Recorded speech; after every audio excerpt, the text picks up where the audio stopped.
Do you feel like the menopause is starting to get you down? Has your health started to slip and you've started to put weight on? And has this had a knock-on effect to your mental health? If the answer to any of these is yes, then this video might be for you.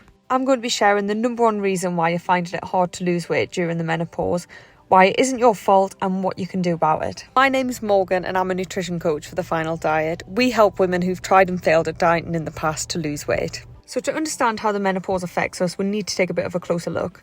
Don't worry, I won't bore you too much with the science, I just want to start with the basics. So if you look at what happens during the menopause, a hormone called estrogen goes down, and not just a little bit. So let's pretend that estrogen is a person and is responsible for keeping loads of other things in your body in order. Well, if you look at the menopause, it's a bit like that person's just got the sack, walked out of work and left you to pick up the pieces. So how does this physically affect us then and affect our body and weight? So when estrogen's there and it's in high amounts, it basically speeds up our basal metabolic rate, which is a bit of a fancy way of saying it stops us getting fat. So you can imagine when estrogen takes a hit and walks out of the office during the menopause, your basal metabolic rate becomes lower. I.e., you can eat exactly the same foods that you've always eaten your whole life and still put weight on. As well as this, a lack of estrogen stimulates a change in your body shape. And what the data shows is that during the menopause, women tend to gain more fat and also redistribute the fat to the middle of their body. Which basically means that you could be slim built for your entire life and then now suddenly you find yourself with a little bit of a belly. Now, I'm not one for body shaming and some women are perfectly happy with a bit of extra belly fat, but it's quite important to keep an eye on it for a couple of different reasons.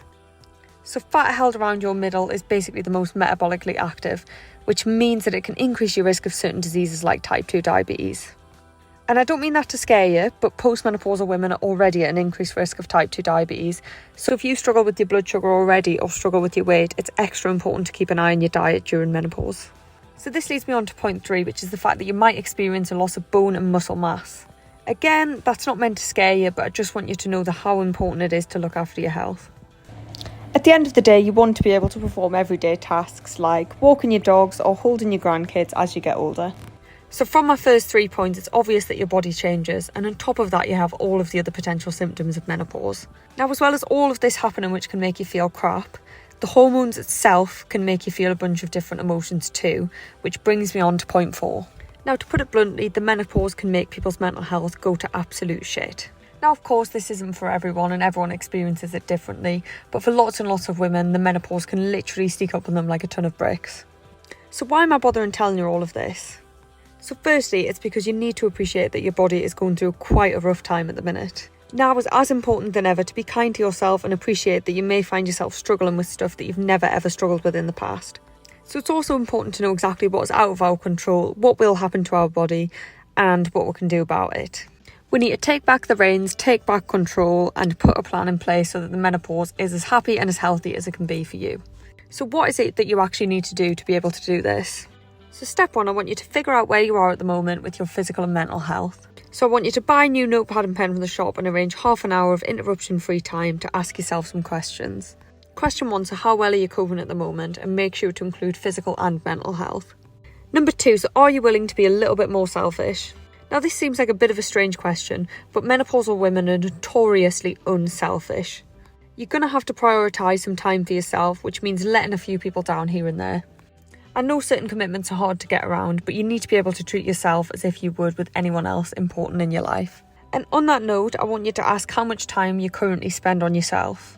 I want to know what your current energy levels are like, I want to know what is important to you, and I want to know what you want to look and feel like at the end of this. So you've asked yourself the questions, now I want you to visualise where you want to be. And by the way, you don't have to aim to be an Olympic swimmer or anything amazing. Just coping with getting through and coping with the changes to your body is absolutely fine. Now that's stage 1 done, and you should have a notebook filled with ideas by now. So now I want you to have a little look at your lifestyle and see where you stand in regards to them. So I want you to have a look at your weight and see whether you're happy or unhappy. I want you to look at your diet and see whether you feel like you're healthy enough for you. And I want you to also look at your exercise and see how you feel about that. If you are unhappy with any of these 3, then please subscribe to my channel, because I'm going to be covering exactly what to eat and exactly how to lose weight during the menopause in my upcoming videos. So you've got all of your ideas written down and you've got the lifestyle elements that you need to work on. So I'm going to want to get you to circle the top 3 which are the most important to you. From these 3 goals, I want you to make a practical plan of how to get there.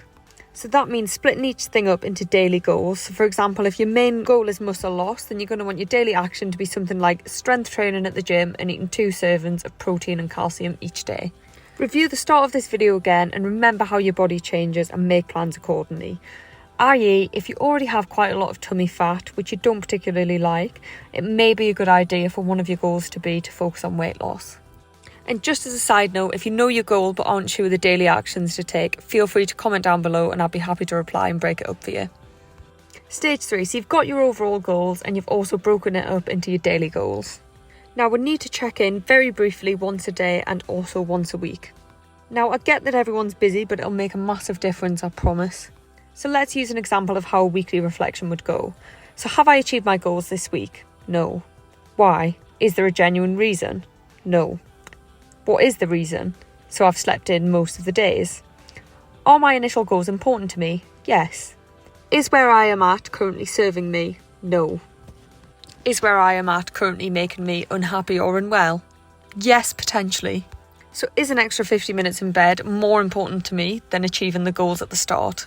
Absolutely not. So how am I going to adjust and make changes for next week so that it doesn't happen again? i.e., if you haven't achieved the things that you set out to do, why is that? Treat it as data and then adjust so that you do it well next week. Can you see how this cycle works? So we are getting to know ourselves, understanding what's important to us, breaking it down into manageable steps and then monitoring how we're doing. And through all of this, just remembering just how important it is to have goals and have things set for the menopause. I'm going to be covering exactly how to eat, exercise, lose weight and be happy during the menopause in upcoming videos. So if that's something that will interest you, then please subscribe. Thank you so much for watching. I do really appreciate it and I will see you in the next video.